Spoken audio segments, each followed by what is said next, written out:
Tervetuloa vuoden viimeiseen valtuuston kokoukseen ja kokouksen jälkeiseen pikkujouluun. Voisin sanoa ehkä pikkujouluun. Käydään läpi ensin kokouksen laillisuus ja päätösvaltaisuus ja todetaan läsnäolijat.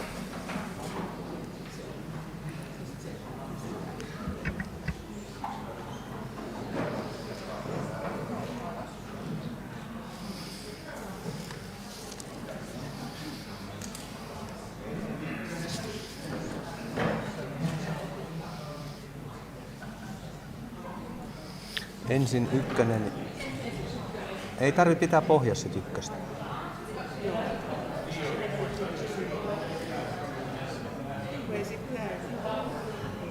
Tuli viiveellä. Mitäs tää näyttää nyt vaan 49? Ihan hetki. Kari menee nyt Sirpan tilalle. Sirpasta ei tiedä, johon hän pääsee. Okay. Kari menee sinne. No otetaan hetki. Siellä on Sirpa pois myös ja Kari menee hänen tilalle. Mitäs kauan se tehdään? Niin.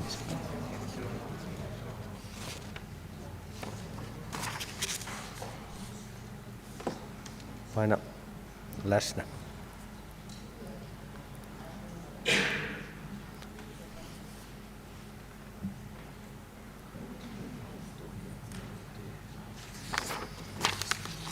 No niin.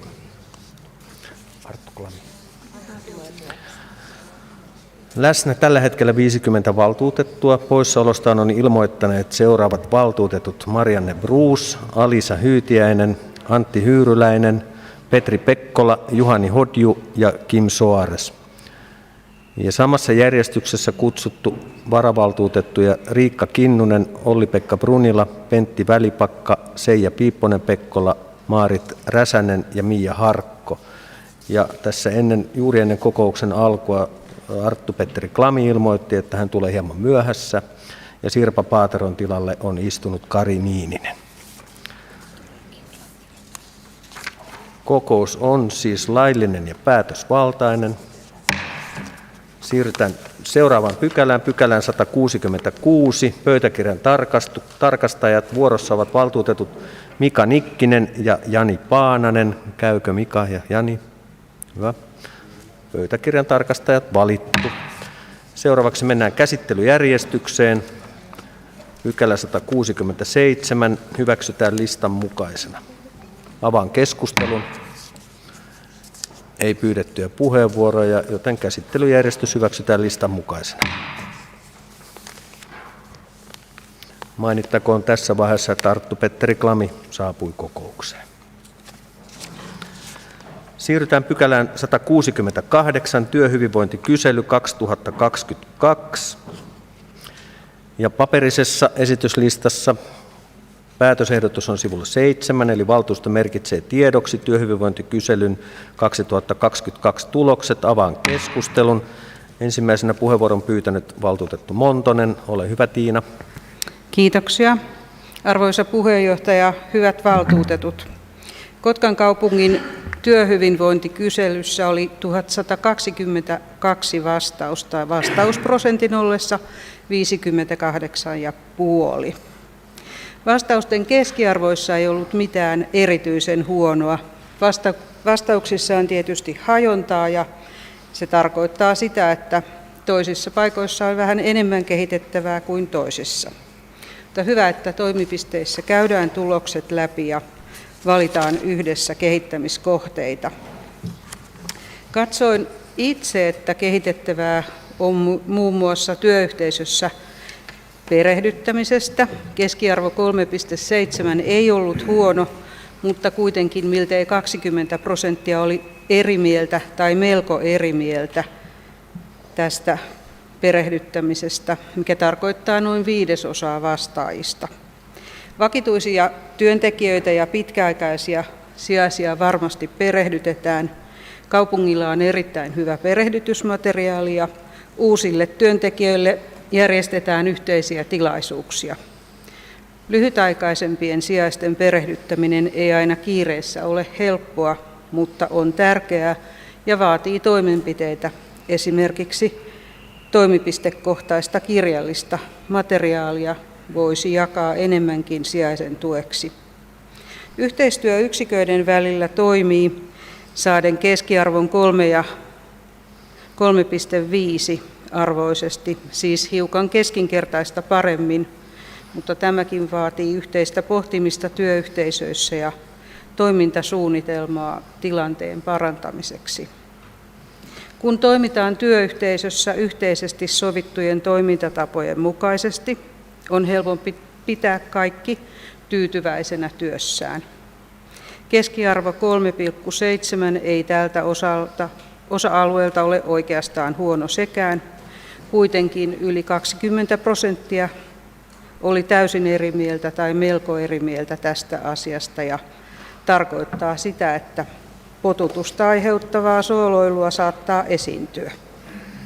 Huolestuttavin kohta on se, että tuloksista näkyy, että aikaa saada työ tehdyksi ei ollut mitenkään hyvän arvioinnin saanut ja nousi kehittämiskohteeksi.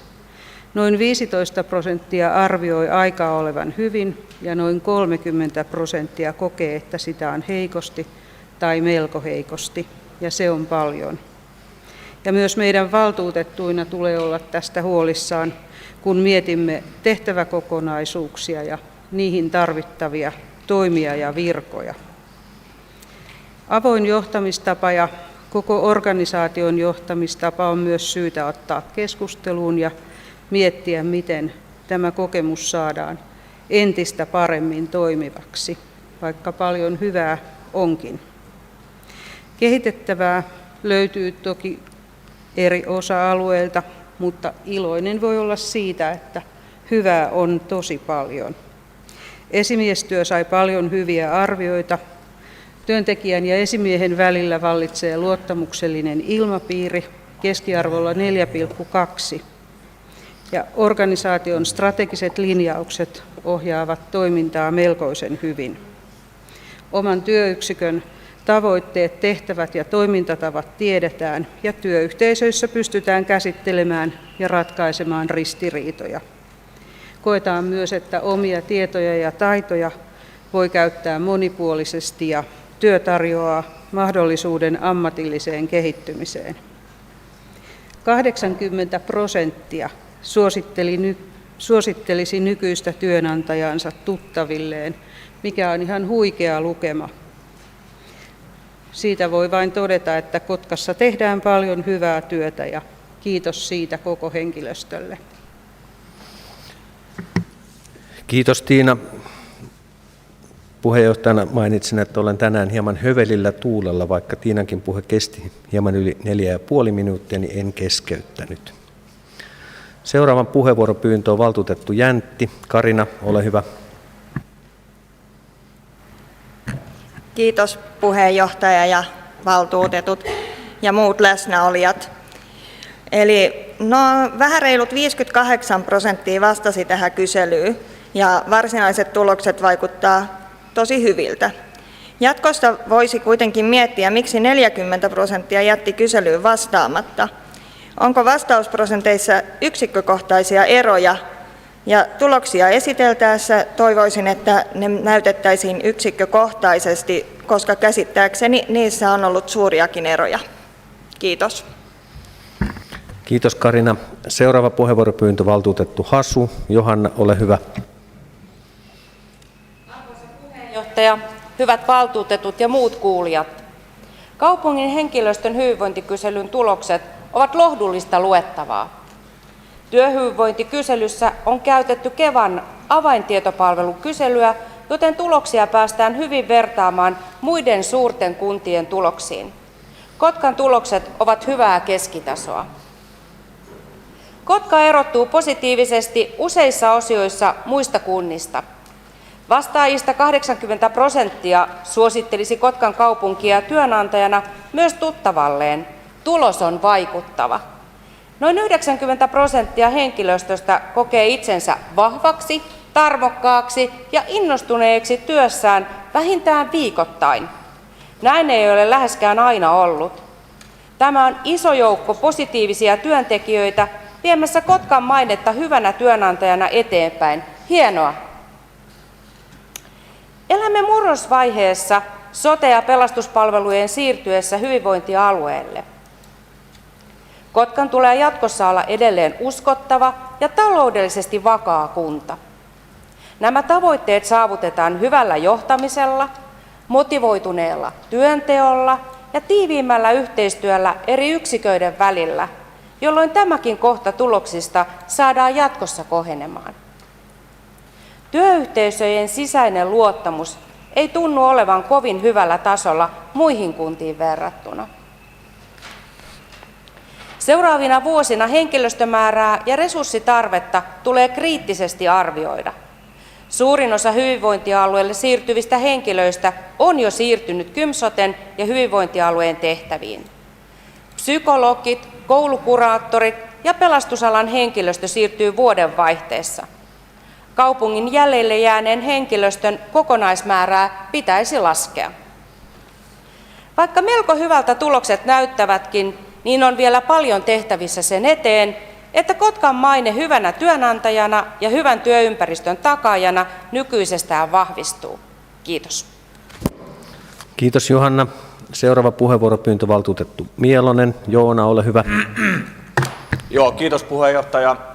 Ensinnäkin pitää kiittää, että ylipäätään tällaisia kyselyitä järjestetään, koska nämä on äärimmäisen tärkeitä työkaluja seurata hyvinvointia ja myöskin sitten johtaa siitä tietynlaisia päätöksiä meidän päätöksentekokoneistossa.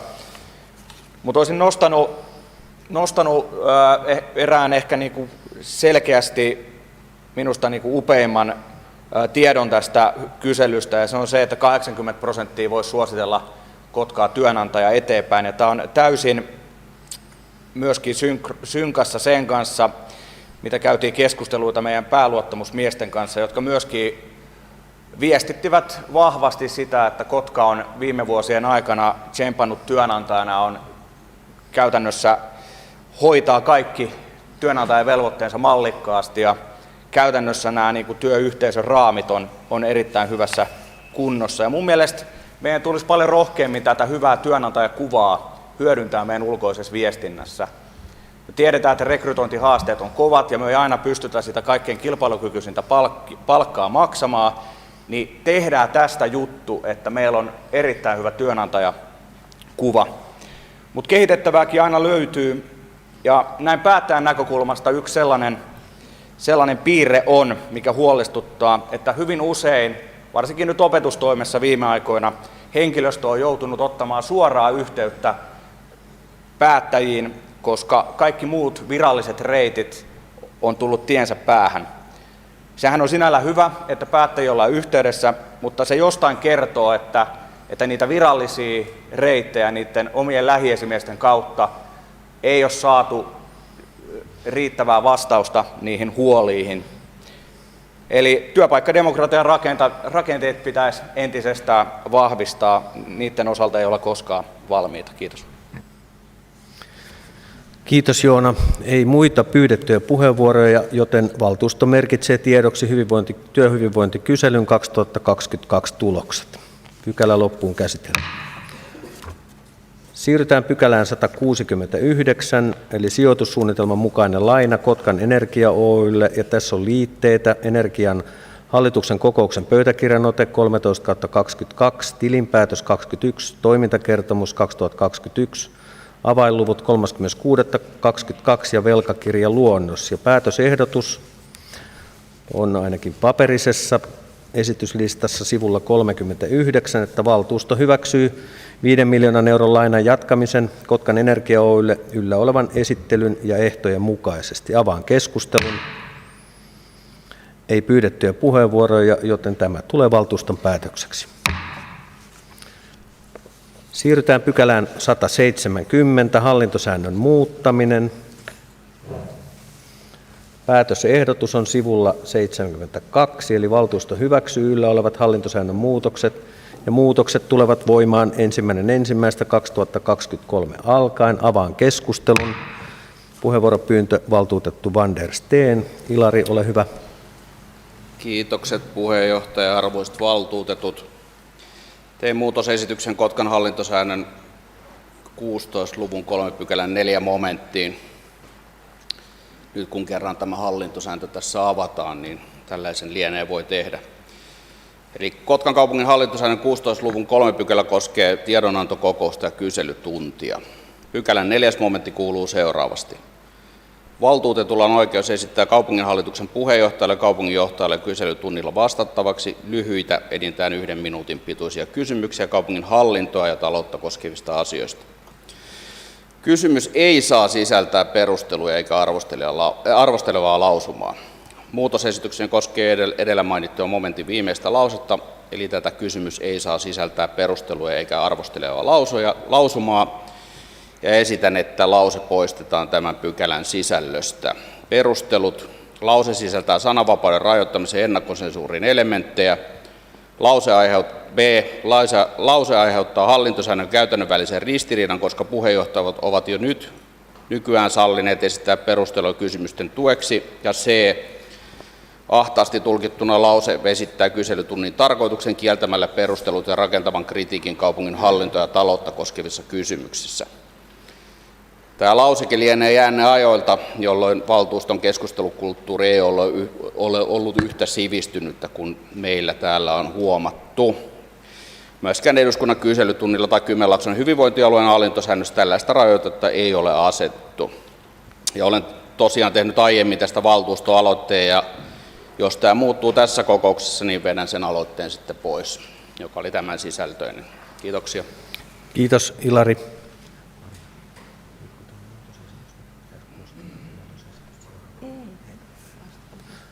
Seuraava puheenvuoro, valtuutettu Almgren. Mikko, ole hyvä. Kiitos arvoisa puheenjohtaja ja kiitos kansliapäällikkö Marianna Ruonalalle hyvästä työstä hallintosäännön muuttamiseksi. Ja tuo on minusta ihan hyvä ehdotus, tuo Ilari Van der Steenin ehdotus, joten voin kannattaa sitä. Kiitos. Nyt kun se on kannatettu, entäs nyt? Okay. Seuraava puheenvuoropyyntö, valtuutettu Montonen. Tiina, ole hyvä. Kiitos arvoisa puheenjohtaja ja valtuutetut. Sosiaalidemokraattinen ryhmä kävi keskustelua tästä muutosesityksestä ja ajattelemme, että olisi aivan hyvä, että se tulisi valtuuston keskusteluun tämä asia. Ja ensi vuonna, kun kansliapäällikön mukaan pitää myös hallintosääntöä joiltain osin muuttaa, niin meidän ajatuksemme on, että sen paikka olisi siinä kohdassa, ettei aivan vielä. Kiitos Tiina. Seuraava puheenvuoropyyntö, valtuutettu Mielonen. Joona, ole hyvä. Joo, kiitos puheenjohtaja. Kannatan Van der Steenin tekemää esitystä. Nyt kun edellisen kerran tätä kyselyoikeutta on hallintosääntöön sorvattu, niin jotain sellaista on tapahtunut, että tätä kyselyoikeutta ei enää juurikaan käytetä. Se on huomattu siinä, että näitä aika harvoin näitä kyselyitä tulee. Jonkun mielestä se voi olla hyvä asia, mutta mun mielestä se on yksi tärkeä mekanismi siihen, että me pystytään täällä tuomaan niitä valtuutettuja kiinnostavia asioita esille. Se, että me toisin pelkästään kysymyksen ilman perusteluita, ne on hyvin epätodennäköistä. Eli erittäin hyvä esitys, kannatetaan. Ja ei ole mitään syytä odottaa, jos meillä on nyt tämä kohta auki, niin miksi odottaa ensi vuotta? Kiitos Joona. Seuraava puheenvuoro, valtuutettu Kekkonen. Olli, ole hyvä. Kiitos arvoisa puheenjohtaja. Joo, hallintosääntöähän avataan aina vähän väliä ja se ei ole koskaan valmis eikä koskaan täydellinen ja laki muuttuu ja sitä mukaan joudutaan muuttamaan sitä. Mun mielestä tämä Ilarin aloite on ihan hyvään suuntaan ja kannustin Ilari tekemään sitä. Siellä on mun mielestä tuolla on muitakin kohtia semmoisia, mihin en kyllä tässä vaiheessa vielä lähtisi tekemään muutosta, mutta jotka vaatis käsittelyä kuitenkin meiltä, että mitä me halutaan. Siellä on esimerkiksi aloiteoikeudessa, tietysti jokaisella on oikeus tehdä aloite, mutta siellä myöskin sanotaan, että se aloite on lähetettävä viipymättä sitten kaupungin hallitukselle. Sinne on lisätty kohta, että kaupungin valtuusto voi pitää siitä lähetekeskustelun, mutta sitä ei ole vielä käytetty. Ja se pitää erikseen vielä päättää. Sitä ei ole vielä testattu, että kuinka se pidetään. Siellä voi tulla esimerkiksi valtuustoaloitteessa semmoisia juttuja, että joltain ryhmältä tulee joku aloite, mitä muut ei missään nimessä kannata. Ja sitten näihin valtuustoaloitteisiin siis pitäisi saada jossain vaiheessa semmoinen, että muilta ryhmiltä tulisi niihin kommentteja ja valmistelija näkisi, että mikä on se valtuustoaloitteen niin kuin poliittinen tahtotila, että haluaako tätä nyt vain yksi ihminen vai koko valtuusto. Vähän sama kuin esimerkiksi tänään tuleva valtuusto on aloite tupakoinnin kieltämisestä. Mun mielestä se on ihan älytöntä, että ihmiset siirtyy kadulle. Se on rumaa. Kiitos. Kiitos Olli. Seuraava puheenvuoro valtuutettu Pirinen. Riku, ole hyvä. Niin, puheenjohtaja. Valtuutettu Van der Steen tuossa viittasi myös eduskunnan kyselytuntiin ja tietysti sama nimi, mutta minusta tarkoitus on vähän eri, mitä on haettu, ja eduskunnassa kohtaa oppositio ja hallitus, ja tässä salissa hoidetaan sinänsä yhteistä kokonaisuutta, ja siksi nämä tämmöinen, miten se meneekään, kriittinen lausuma vai rakentava kritiikki, mitä sillä sitten haetaan tai muuta siihen yhteyteen, niin en tiedä, onko se paras malli, ja siksi minusta tämä kaupunginhallituksen esitys, että tehdään nyt nuo muutokset, jotka pitää saada tehtyä, mutta sitten hallintosäännön jatkotyöstämisessä niin pähkäilee, että onko se kyselytuntia vai millä tavalla valtuutetut saa tietoonsa sitten asioita, niin voisi olla viisaampi vaihtoehto. Kiitoksia. Kiitos Riku. Seuraava puheenvuoro valtuutettu Brufors. Riina, ole hyvä. Kiitos puheenjohtaja. Myös kokoomus RKP-ryhmä on tästä Ilari Van der Steenin jättämästä muutosesityksestä keskustellut ja meidän ryhmä on myöskin valmis antamaan tukensa tälle muutosesitykselle. Ryhmämme mielestä niin tämmöisen rajauksen poistaminen tästä hallintosäännöstä ei kuitenkaan poista sitä, että kielenkäytön pitää olla asiallista ja käytöstapojen hyviä, kun valtuustosalissa puheenvuoroja käytetään. Lisäksi tämä kysymys on edelleen rajattu ainoastaan 1 minuutin mittaiseksi, joten emme näe riskiä tässä, että tätä voitaisiin niin sanotusti käyttää väärin, mikäli tämä muutosesitys nyt hyväksytään. Ja hallintosääntöhän on asiakirjana sellainen, johon epäilemättä tulee säännöllisen epäsäännöllisesti muutostarpeita ja käsitellään ne sitten, kun ovat niin sanotusti ajankohtaisia ja valmiita hyväksyttäväksi. Kiitos. Kiitos Riina. Seuraava puheenvuoro valtuutettu Virtanen. Sami, ole hyvä. Kiitoksia arvoisa puheenjohtaja, hyvät valtuutetut. Valtuutettu Van der Steenin tekemä muutosesitys on varmaan tässä ajassa ihan perusteltu. Itse suhtaudun hallintosääntöön sillä tavalla vakavasti, että mä koen, että hallintosääntö muodostuu erilaisista kokonaisuuksista ja tämä muutosehdotus kokonaisuudessaan koskee sitä osaa, millä määritellään valtuuston työskentelyä ja valtuuston käytänteitä. Ja kuten valtuutettu Kekkonen sanoi, niin ehkäpä siellä siihen kokonaisuuteen liittyen voisi olla jotain muutakin momenttia tai pykälää, jota olisi syytä ehkä yhdessä katsoa. Ja siinä mielessä olisin mielelläni nähnyt, että tämäkin esitys niin olisi käyty yhdessä valtuustoryhmien, vaikka puheenjohtajien toimesta lävitse se kokonaisuus, mikä ohjaa hallintosäännöllä meidän valtuuston työskentelyä ja katsoo yhdessä, että löytyykö sieltä jotain kokonaisuutta, mitä lähtee muuttaa, ettei tehtäisi niin kuin pykälä ja momentti kerrallaan. Mutta kuten sanoin, niin ei tämä ole elämää suurempi kysymys ja varmaan ihan perusteltu esitys. Ei enää pyydettyjä puheenvuoroja. Anteeksi, valtuutettu Montonen. Tiina, ole hyvä. Kiitoksia. Emme ala äänestyttämään tätä asiaa, koska näyttää siltä, että muut ryhmät ovat sen takana, niin olemme myös me. Ei enää pyydettyjä puheenvuoroja. Päätän keskustelun tähän ja keskustelun yhteydessä valtuutettu Ilari van der Steen on tehnyt muutosesityksen, joka koskee hallintosäännön 6. luvun 3. pykälän 4. momenttia, 16 luvun. Ja perustelut tähän on, että lause sisältää sananvapauden rajoittamisen ja ennakkosensuurin elementtejä. Lause aiheuttaa hallintosäännön ja käytännön välisen ristiriidan, koska puheenjohtajat ovat jo nykyään sallineet esittää perusteluja kysymysten tueksi. Ja 3. ahtaasti tulkittuna lause vesittää kyselytunnin tarkoituksen kieltämällä perustelut ja rakentavan kritiikin kaupungin hallintoa ja taloutta koskevissa kysymyksissä. Eli tässä niin kuin Ilari esittää, että lause valtuutetulla on oikeus esittää kaupunginhallituksen kaupunginjohtajalle kyselytunnilla vastattavaksi lyhyitä 1 minuutin pituisia kysymyksiä kaupungin hallintoa ja taloutta koskevista asioista. Kysymys ei saa sisältää perusteluja eikä arvostelemaa lausuntaa, eli tämä viimeinen lause ilmeisesti poistettavaksi. Kysynkin, onko valtuusto yksimielinen?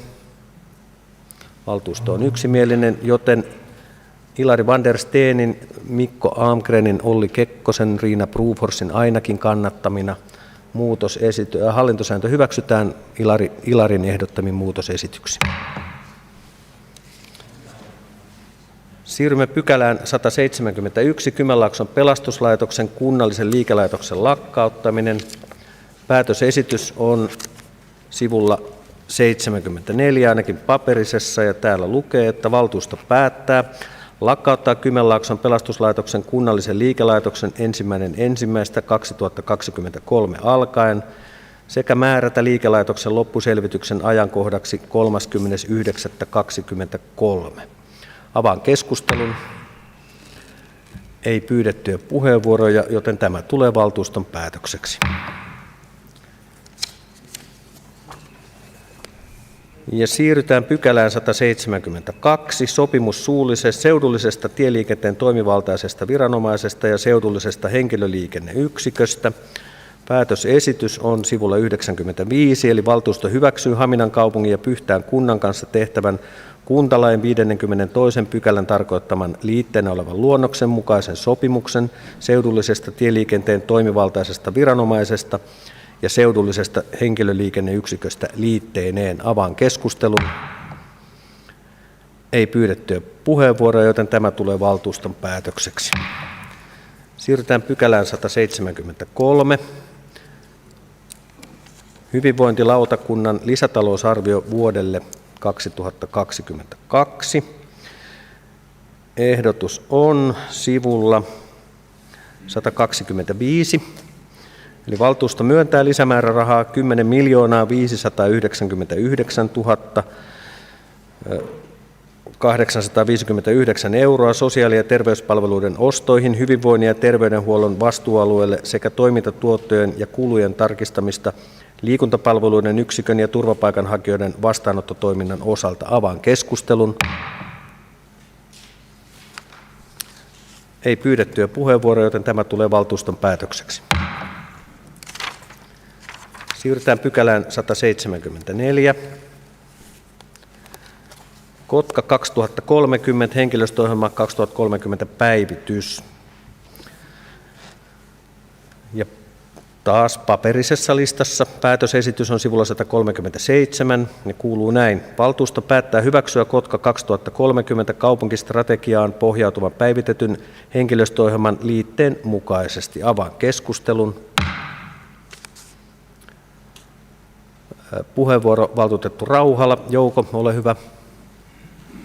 Arvoisa puheenjohtaja, hyvät valtuutetut, kokoomus RKP-valtuustoryhmän puolesta haluan kiittää ja onnitella vastuuhenkilöitä hienolla tavalla osallistavasti toimeenpannusta henkilöstöohjelman päivitysprosessista ja sen laadukkaasta onnistuneesta lopputuloksesta. Erityisen mielissäni olen siitä, kuinka ohjelma korostaa yhteisvastuullisuutta ja ei ainoastaan esihenkilöiden, vaan jokaisen kaupunkimme työntekijän työyhteisötaitoa ja yhteisöllisyyttä. Hyväksikään todettu ohjelma ei tuota tavoiteltavaa lopputulosta ilman aktiivista perehdyttämistä ja sitouttamista vastuualueilla ja työyksiköissä.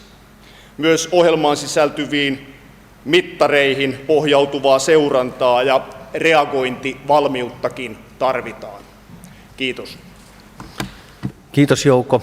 Ei muita pyydettyjä puheenvuoroja, joten valtuusto päättää hyväksyä Kotka 2030 kaupunkistrategiaan pohjautuvan päivitetyn henkilöstöohjelman liitteen mukaisesti. Siirrymme pykälään 175. Kymenlaakson alueellisen hyvinvointikertomuksen vuosiraportti 2022 sekä ikääntyneen väestön hyvinvointisuunnitelman raportti vuodelta 2022. Päätösesitys on sivulla 156 tässä mun paperisessa listassa ja kuuluu näin. Valtuusto merkitsee tiedoksi Kymenlaakson alueellisen hyvinvointikertomuksen vuosiraportin 2022 sekä ikääntyneen väestön hyvinvointisuunnitelman raportin vuodelta 2022. Avaan keskustelun ja ensimmäisen puheenvuoron on pyytänyt valtuutettu Hurtta. Pia, ole hyvä. Kiitos arvoisa puheenjohtaja, hyvät valtuutetut. Tämä on todella hienoa, että me saadaan vuosittain tämä hyvinvointiraportti itsellemme luettavaksi ja täällä on selkeitä mittareita, josta näemme aina kunkin mittarin kehittymisen vuosittain. Tarkastin tuossa, että sairastavuusindeksi on vuonna 2010 ollut Kotkassa 150,7 ja nyt se oli vuodelle 2019 113,4, joten aika paljon on onnistuttu myöskin tekemään hyvää. Jatketaan sillä samalla trendillä eteenpäin, vaikka valitettavasti toki siellä näkyy nyt, että joissakin käyrissä niin oltiin taas lähdetty vähän negatiiviseen suuntaan ja ne on saatava kääntymään, sillä täällä todetaan nykytilan haasteista. Meillä on väestökato, työikäisen väestön määrä vähentynyt, huoltosuhde heikko, syrjäytymisriskissä olevia nuoria paljon, pienituloisuutta, perheiden eriarvoisuutta, joten niin kuin haasteita oikeasti riittää. Nyt ennen kaikkea meidän valtuutettujen tulee tiedostaa, että kaikenlainen ennaltaehkäisy, aikainen apu ja matalan kynnyksen harrastemahdollisuudet, hyvä kaupunkisuunnittelu ja sen toteutus, joka mahdollistaa muun muassa arkiliikunnan, puistot ja luontoalueiden käyttö parantavat kuntalaisten hyvinvointia sekä mielen että fyysistä hyvinvointia. Myös perusterveydenhuollon hyvät palvelut suuntaisivat hoitoa oikea-aikaiseksi. Tämä toki on nyt hyvinvointialueiden käsissä nyt vuodenvaihteesta eteenpäin, mutta tämä tukisi sitä, että meidän ei tarvitsisi turvautua niin paljon sinne kalliin erikoissairaanhoidon pariin ja kuormittaa sitä. Toki peräänkuulutan myös ihmisten oma-aloitteisuutta, muun muassa liikuntaharrastuksissa, mutta toki kaikki eivät siihen ole kyvykkäitä ja silloin se tiedon jakaminen on todella tärkeässä roolissa.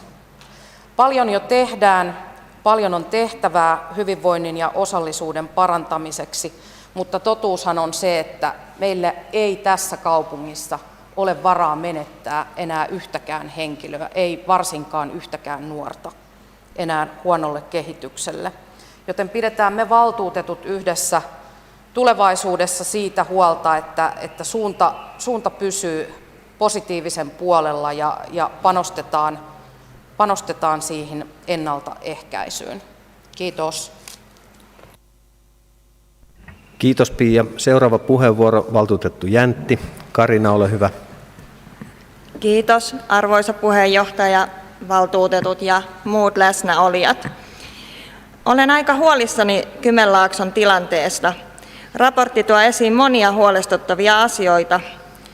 Kysymyksiä herätti jotkin välitavoitteisiin valitut mittarit ja niiden todellinen vaikuttavuus kyseiseen asiaan.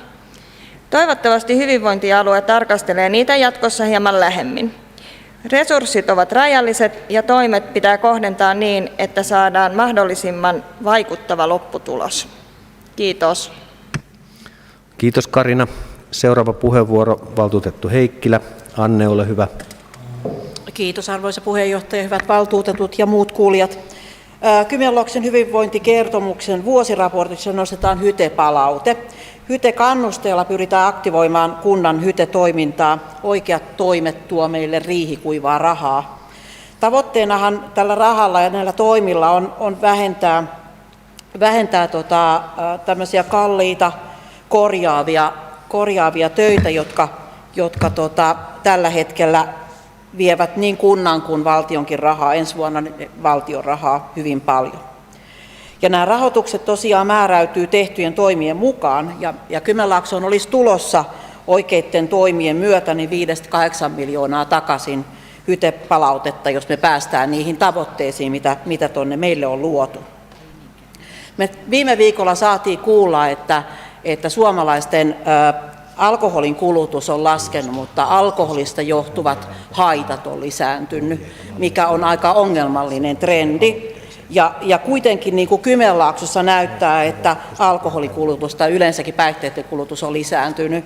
Ja samoin se, mikä minua ehkä niin kuin kaikista eniten täällä kauhistuttaa, on se, että yli 65-vuotiaiden alkoholinkulutus on lisääntynyt johtuen siitä, että se on se ikäluokka, jotka muutenkin paljon käyttävät terveyspalveluita ja erilaisia terveydellisiä haittoja ilmenee.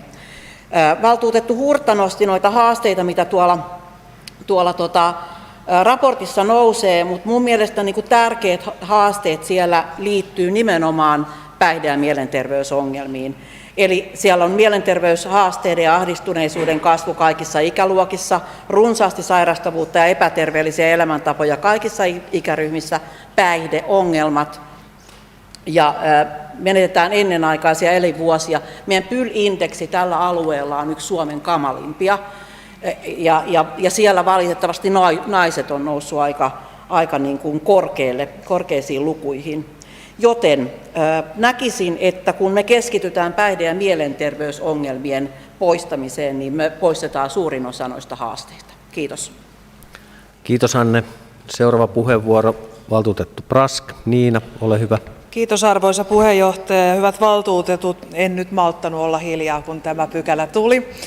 Ja tämä on itse asiassa ihan asian ytimessä. Tänään hyvinvointialueen aluehallitus käsitteli ensi vuoden talousarviota ja täällä nykytilan kuvaushaasteet kohdassa on kyllä kuvattu kovin hyvin se asia, mistä tuo hyvinvointialueen rahoitus tulee. Eli tämähän nyt ei missään tapauksessa koske pelkästään ikäihmisiä, vaan ihan meidän koko väestörakennetta tässä Kymenlaaksossa ja tätä väestökatoa. Ja sieltä näistä haasteista nimenomaan tämä meidän rahoitus tulee muodostumaan, eli näitä olosuhdetekijöitä on syytä koko hyvinvointialueella kuntien, yritysten, yhteisöjen ja järjestöjen kanssa tehdä yhteistyössä. Mutta tämä raportti, mikä meillä on käsitteillä, niin on äärettömän hyvä kuvaus niin hyvässä kuin huonossakin mielessä meidän väestön tilanteesta, mutta myös siitä, että meillä on yhdyspintatyö se asia, joka on ihan oleellinen asia. Eli ei tule unohtaa sitä, että kunnilla on edelleen ihan merkittävä rooli näiden asioiden ehkäisyssä, ja tämä ennaltaehkäisevä terveydenhuolto kuuluu myös kunnille, ja se yhdyspintatyö tulee taata tämän kunnan ja hyvinvointialueiden välillä. Ja mikä on merkittävää on järjestöyhteistyö, joka tulee nostaa ihan erityiseen asemaan meidän aika useassakin ongelmassa, että on palveluita, joita hyvinvointialue ei pysty omilla toimillaan järjestämään, mutta järjestöt pystyy antamaan ihan äärettömän ison tuen sille kaikille uudelle tai sellaisille ryhmille, jotka tarvitsevat jotakin erityispalvelua tai tämän tyyppistä. Ja tämä kuvaus tästä ikäihmisten tilanteesta on surullinen, mutta meillä on myös näitä vahvuuksia, joita täällä on otettu huomioon ja joita nyt hyvinvointialueella lähdetään kehittämään. Ja yksi pääpointti strategiassa on nimenomaan se, että keskitytään sinne perustason palveluihin josta me saadaan sitten ehkä näihin raskaisiin palveluihin helpotusta ja kustannukset laskettua, jotenka ennaltaehkäisevä ja nämä matalan kynnyksen ja matalan palvelun palvelut on nyt äärimmäisen tärkeitä. Kiitoksia. Kiitos Niina. Seuraava puheenvuoro valtuutettu Frilander Paavilainen. Eeva-Liisa, ole hyvä. Puheenjohtaja, hyvät valtuutetut. Poimin tästä hyvinvointikertomuksesta muutaman tämmöisen ikääntyneiden ihmisten elämään liittyviä ongelmia, koska meillähän ikääntyneet ihmiset lisääntyvät Kotkassa jatkuvasti. Eli tässä on muutama asia tuotu esillekin. Valtuutettu Heikkilä toi tämän ikääntyneiden alkoholin käytön lisääntymisen. Toki tupakointi näiden tilastojen mukaan on vähentynyt, mikä on sinänsä hyvä asia. Terveyden kokemus ihmisillä itsellään on heikentynyt näillä ikääntyneillä 65-75-vuotiailla. Myöskin tämä vapaa-ajan liikkuminen, 30-40% ei harrasta vapaa-ajan liikkumista ollenkaan. Ja paino noussut tämän 65-75-vuotiailla ja sitten myöskin onnellisuuden kokemus on heillä vähentynyt.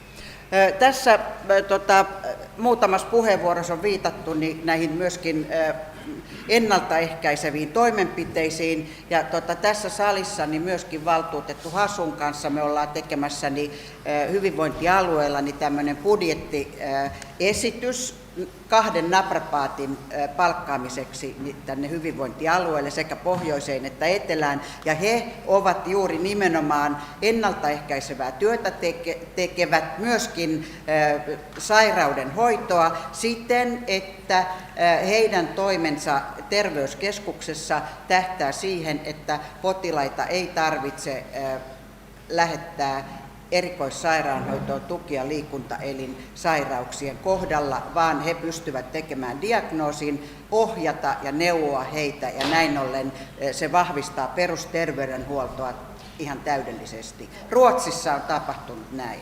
Kiitos. Kiitos Eeva-Liisa. Ja seuraava puheenvuoro valtuutettu Tujula. Pirjo, ole hyvä. Kiitos arvoisa puheenjohtaja.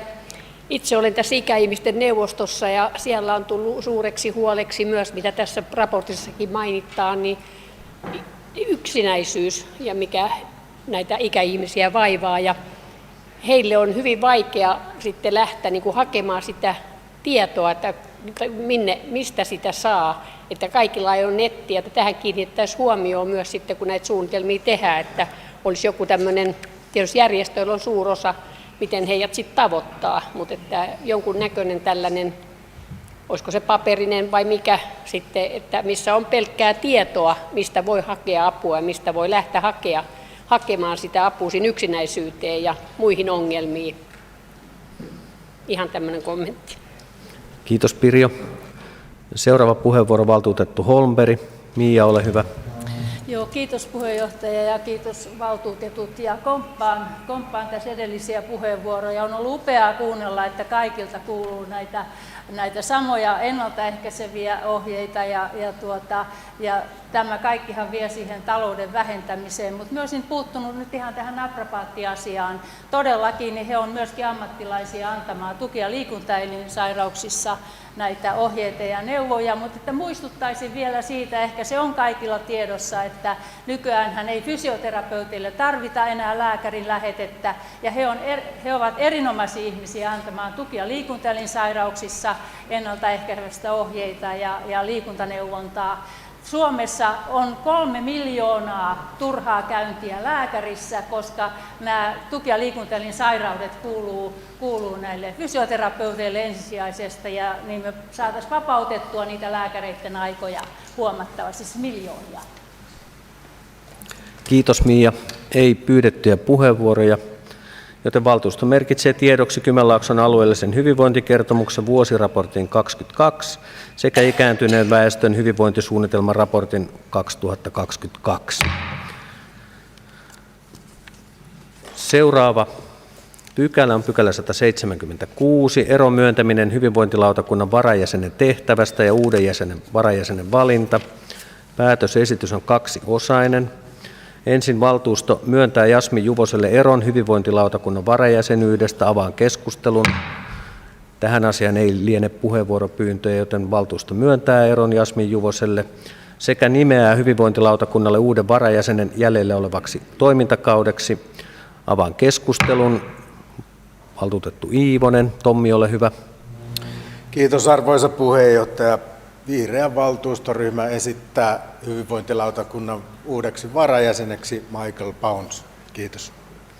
Ehdokkaita riittävä määrä, joten Michael Bounds tulee valituksi hyvinvointilautakunnan uudeksi varajäseneksi. Keskustelu asiasta päättyy. Siirrytään pykälään 177.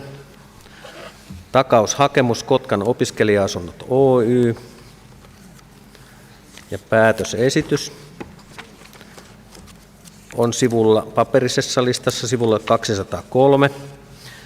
Ja kuuluu näin, että valtuusto hyväksyy kaupunginhallituksen ehdotuksen. Ja tässä on liitteitä, sitten pöytäkirjaotteita, selvitystä Kotkan opiskelija-asunnot yhtiön tilanteesta, ARAn korkotukilainan lyhennyksistä, tilinpäätöksestä, talousarviosta sekä talousarvion salassa pidettävästä osuudesta. On myös asiakastieto Oyn Rating Alfa-luottoluokitus Euroopan unionin komission tiedonannosta sekä ARAn ja Kuntaliiton ohje kunnan takaus asuntotuotantoa varten 2018. Avaan keskustelun. Valtuutettu Brufors. Riina, ole hyvä. Kiitos arvoisa puheenjohtaja, hyvät kanssavaltuutetut ja muut läsnäolijat. Kuten meistä kaikki varmasti tietää, niin tämä Kantasataman kampushanke on yksi Kotkan tärkeimmistä elinvoimahankkeista tällä hetkellä. Keskustassa sijaitseva moderni opiskeluympäristö yhdistettäessä houkuttelevaan opintotarjontaan parantaa olennaisesti meidän asemia, kun kilpaillaan muiden ammattikorkeakoulukaupunkien kanssa näistä uusista opiskelijoista. Ja tätä nykypäivän standardeja vastaavaa asumista ja sen roolia ei voida väheksyä silloin, kun opiskelijat tekevät päätöksiä sen suhteen, että mille paikkakunnalle sijoittuvat. Tämän XAMKin uuden kampuksen valmistuttua suurin osa opiskelijoista haluaa viimeistään silloin asua Kotkansaarella, koska sinne on mahdollista rakentaa koko tämä heidän opiskelijaelämänsä, kun siellä on tämä kampus eli koulu, kaikki vapaa-ajan tai vähintään suurin osa vapaa-ajan viettomahdollisuuksista ja myös sitten nämä muut opiskelukaverit. Kotkansaarella asuttaessa myös autottomuus on opiskelijan näkökulmasta ehdoton etu, kun kampukselle pääsee sujuvasti kävellen tai pyörällä. Ja toisaalta myös, mikäli esimerkiksi viikonloppuisin käy kotipaikkakunnalla, niin julkinen liikenne, eli junat ja bussit Kotkasta pois, niin lähtevät täältä kätevästi. Tämä päätös myöntää kyseinen lainatakaus mahdollistaa sen, että opiskelija-asuntoja rakennetaan sinne, missä ne oikeasti nyt kuuluvatkin olla tulevaisuudessa. Ja tämä tukee meidän kaupunkistrategian keskeisiä tavoitteita ja on lisäksi tärkeä palanen täydentämään tätä Kantasataman kampuskokonaisuutta. Pykälän esittelyteksteissä on lisäksi hyvin avattu syitä, jotka mahdollistaa tämän takauksen antamisen tässä kyseisessä tilanteessa myös kaupunkikonsernin ulkopuoliselle yhtiölle. Kiitos. Kiitos Riina. Seuraava puheenvuoro, valtuutettu Lopperi. Jukka, ole hyvä.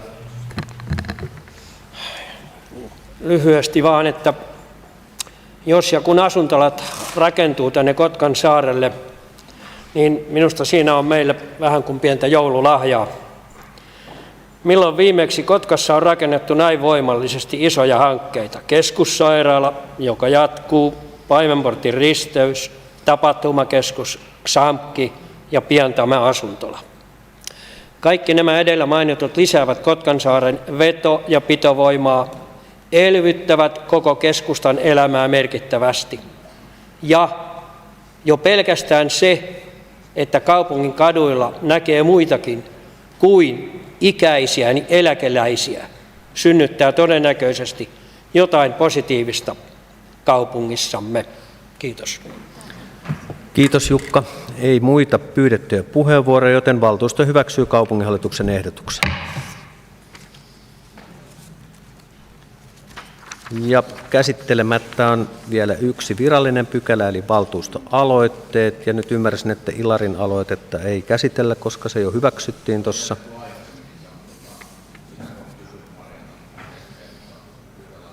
Okay.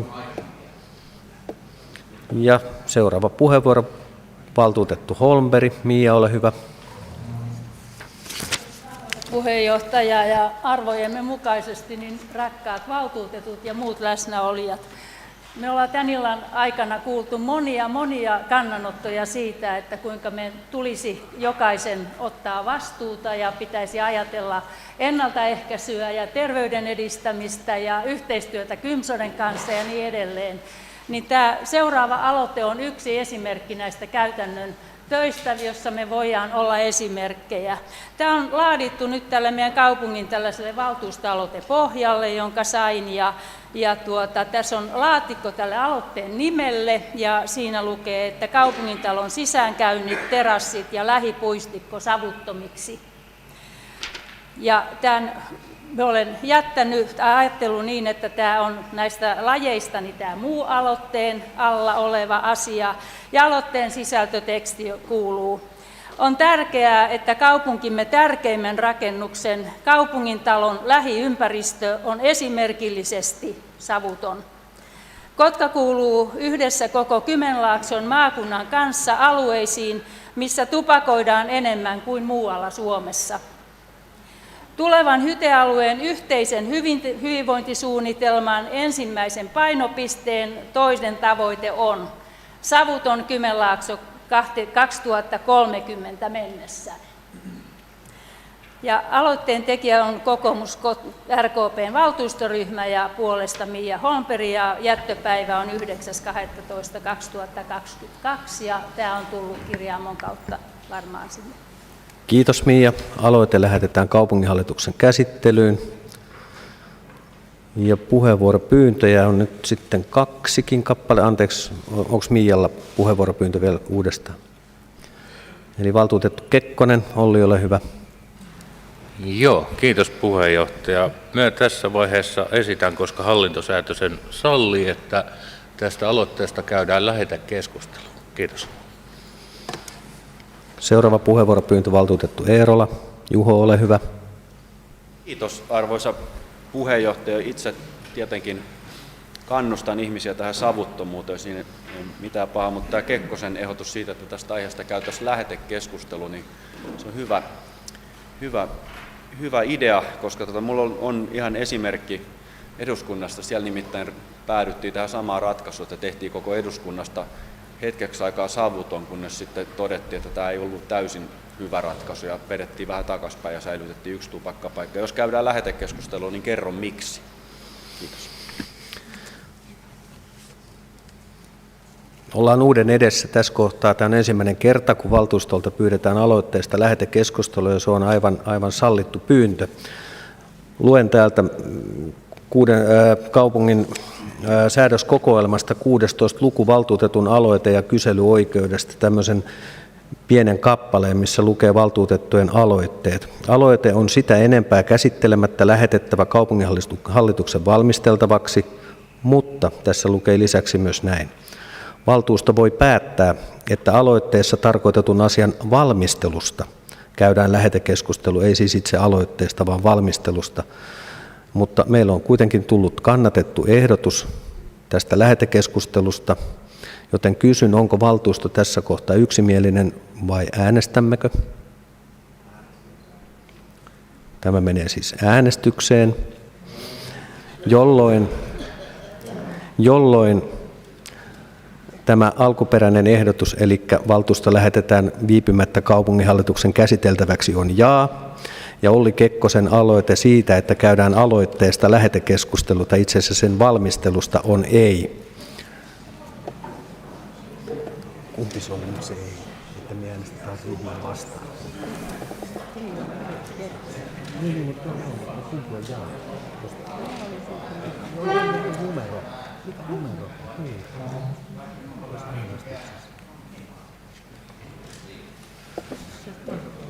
Se on 2. Jes, meni oikein.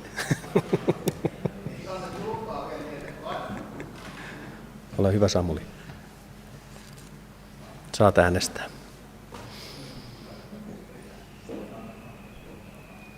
Aloitteen käynnistämisestä lähetekeskusteluun olemme nyt äänestäneet, eli testanneet tämän. Äänestyksessä on annettu 51 ääntä ja jaa-ääntä, eli aloite lähetetään viipymättä kaupunginhallituksen käsiteltäväksi on saanut 37 ääntä. Ja se, että asiasta käydään lähetekeskustelu, on saanut 14 ääntä. Eli aloite lähetetään viipymättä kaupunginhallituksen käsiteltäväksi on voittanut. Lähetekeskustelua voidaan käydä sitten epävirallisesti, mutta pykälä on loppuun käsitelty.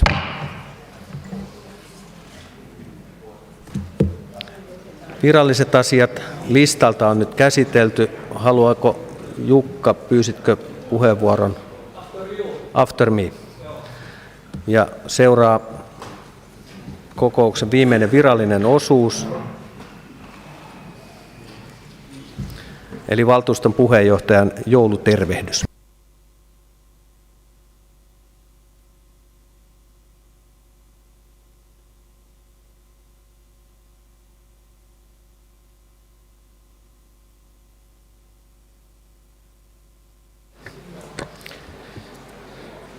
Arvoisat valtuutetut, virkahenkilöt ja muut kokousta seuraavat. Ensimmäinen kokonainen vuosi on jo reilusti takana tätä valtuustokautta. Olemme hyvässä vauhdissa matkalla kohti kehittyvää Kotkaa. Siitä on ilmassa moniakin meille suotuisia merkkejä.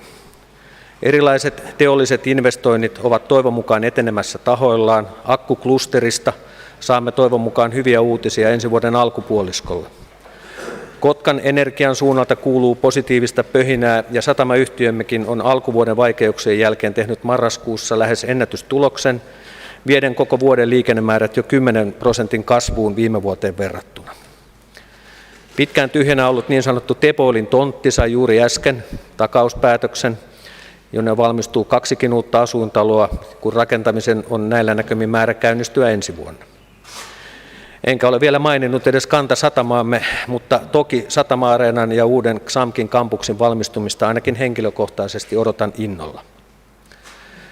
Koska kaikki olemme hyvinkin tietoisia vallitsevista ongelmista, joita esiintyy maailmanlaajuisestikin, en halua niistä mainita muuta kuin uskon, että kaikesta selviämme.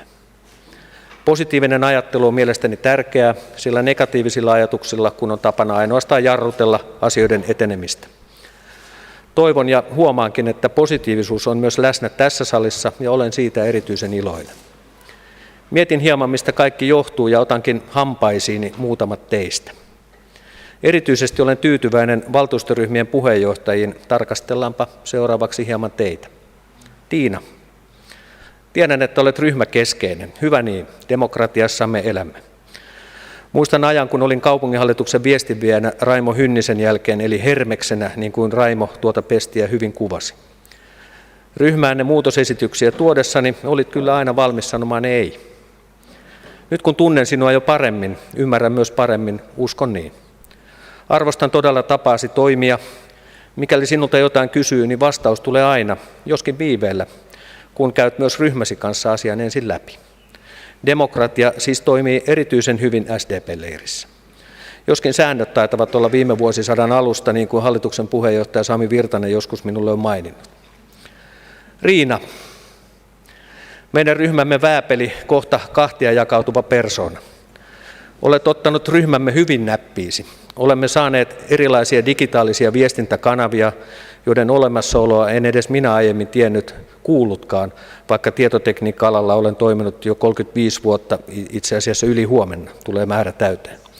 Tarvitaan datanomin paperit, että pärjää kokoomuksen RKP-ryhmässä.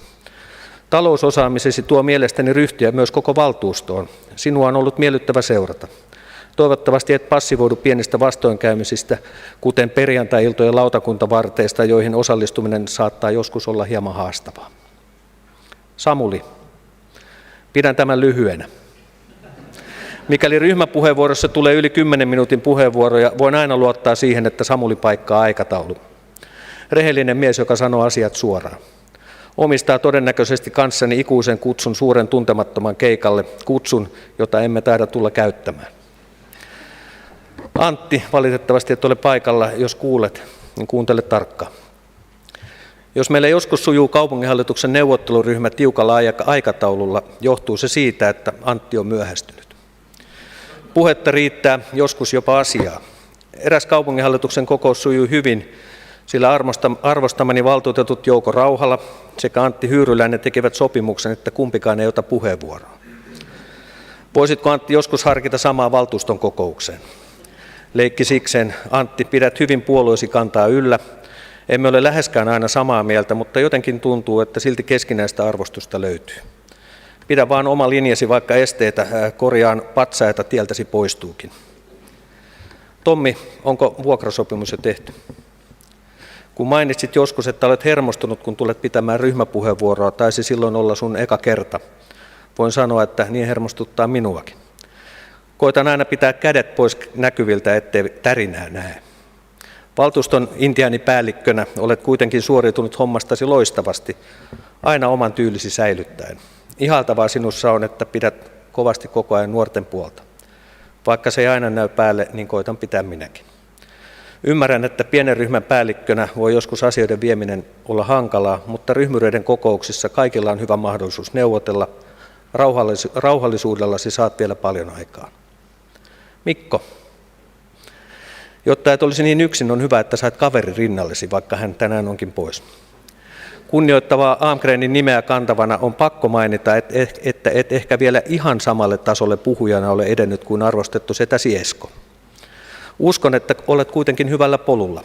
Enkä nyt puhu iästä, sillä Mikkohan on nuori, jos en nyt ihan väärin muista, niin taidamme olla samana vuonna syntyneitä. Sinulla on siis vielä noin 30 vuotta valtuustouraa jäljellä, mikäli seuraat Eskon esimerkkiä. Olet valtuutettu, joka miettii tarkkaan ja yleensä näkee ratkaisut valmiina, eli päätösten vaikutukset pitkälle tulevaan. Ihaltava piirre nuoressa miehessä. Riitta, kerroit taannoin, että muutit keskustaan. Käsittääkseni olet siellä asunut koko valtuustourasi ajan. Puheenjohtajavalmennuksessa eivät meinanneet uskoa, kun kerroin, että meillä on yksi keskustan valtuutettu paikalla koulutuksessa oli puheenjohtaja Pohjanmaalta. Mutta eikös esimerkiksi emeritusvaltuutettu Topias ole muuttanut keskustaan jo muutama vuosi sitten? Vaikka oletkin yksin ryhmäsi edustajana valtuustossa, niin toivon, että olet silti saanut äänesi kuuluville. Aina olet valmis kertomaan mielipiteesi asioihin, sitä arvostan suuresti. Jos kaikki keskustalaiset olisivat riittoja, niin kyllä teitä toinenkin tähän saliin mahtuisi. En toki kokoomuslaisena yli 10 välttämättä olisi valmis ottamaan. Varapuheenjohtajat Jukka, Olli ja Eeva-Liisa.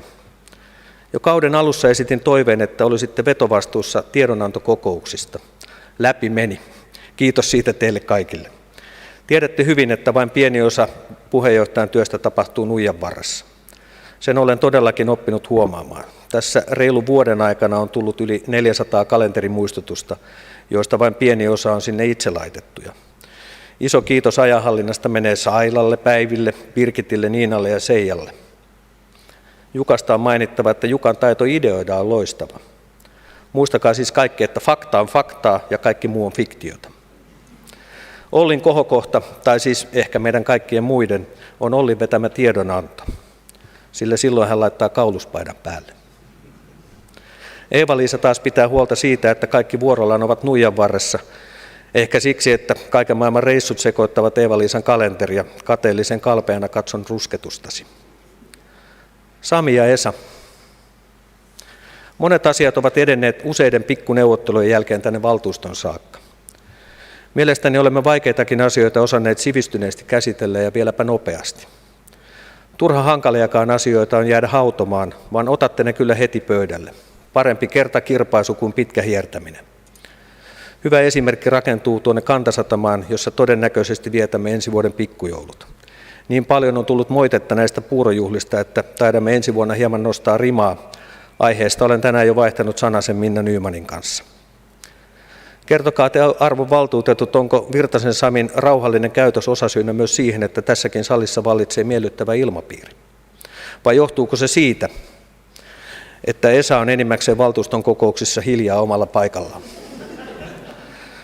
Haluaisin mielelläni mainita teistä jokaisen ja muutaman sanasen teistä, mutta puuro jäähtyy.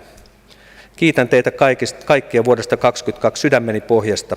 Olette Kotkan paras valtuusto.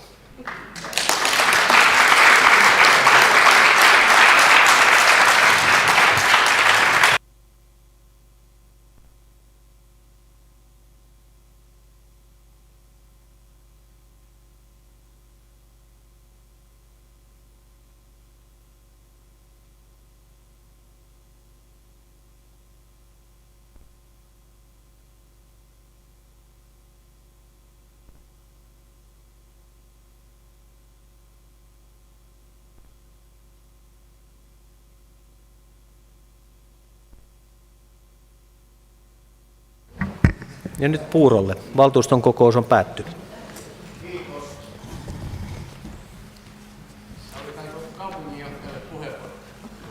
Onko hän pyytänyt? Sallitaan me varmaan. Arvoisa puheenjohtaja, hyvät valtuutetut, kiitoksia.